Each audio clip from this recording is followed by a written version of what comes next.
When we really got in touch with our message, we realized that it's that we really want to support others in succeeding at the work that they love to do. And we also realized that success means a lot of different things to a lot of different people. And we want to honor all of that. So for many of us, success has a financial component, as well it should, but it takes other forms too. It isn't money for everyone, and not everybody is driven by that. So I think the fulfillment of knowing that you spent your day doing something that was meaningful to you, making a contribution, really feeds most of us. I would like, in my life, a certain amount of financial success to do the things that I love. And that means being in the work situation that I love, that's ideal for me. It means having enough time to spend with my family and friends.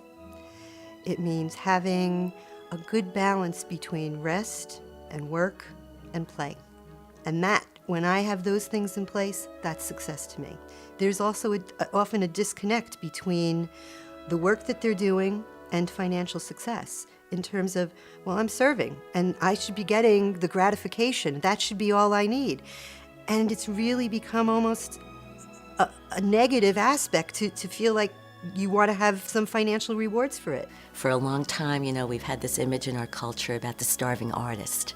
And there's been this assumption that either you fulfilled yourself or else you were successful. And this must be an amazing time in human history that we see really clearly how we can have it all, that doing well and doing good are finally the same thing. I have a colleague that had a similar path to me, and she was a successful practitioner in her field. She taught for a little while, and then she tried to develop a seminar business and really didn't know how to do that, but felt like, wow, I've got these great gifts to offer. I'm a good practitioner. I know how to teach. People want to hear me. I have something to offer that's fabulous. Sunk some money into a website and a mailing, and got a few returns on it, but not enough to cover her expenses, not enough to travel to the location that she wanted to do this in.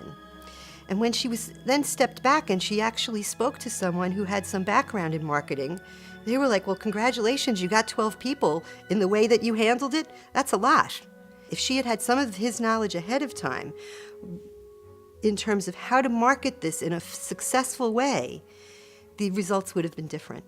One of the exciting opportunities that's going on now is that we can see that there's another way of doing business.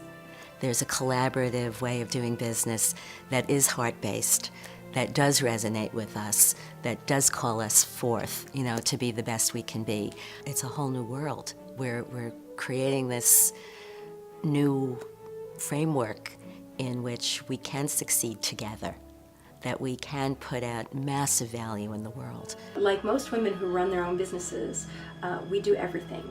In my case, I teach, I schedule lessons, I'm talking to people on the phone all the time, I advertise, even though I don't know anything about advertising, I'm trying. The most exciting thing for me is creating leverage, leveraging myself so that I can create some sort of wealth, some sort of income without me having to do it, without me having to be there all the time. So if somebody else could do the marketing, somebody else could do the advertising, that would be wonderful. I think when we're trying to decide for ourselves what is success, I think self-reflection is just such an important tool to be developing, and it goes hand in hand with what we've been talking about in terms of personal development. Really looking at what's important to you. What are your values? What are your belief systems? How do they play a role in success? As we know, sometimes all it takes is an invitation. So today we're going to invite you to put aside just 5 minutes out of your day. I know we're all busy, but I believe we can all find 5 minutes to just carve out that time, put everything else aside, and really spend a few minutes, jot down some notes, taking a look at what success really means to you.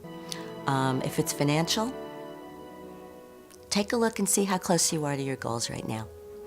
If it's a qualitative thing about serving more people, giving back, it's really valid for you to know that that's what drives you. Whatever it is, we invite you to invest the 5 minutes today and see where that takes you. And if it takes you to another insight or an action or another phone call or email that you want to put out into the world, go for it. We'd love to hear what happens.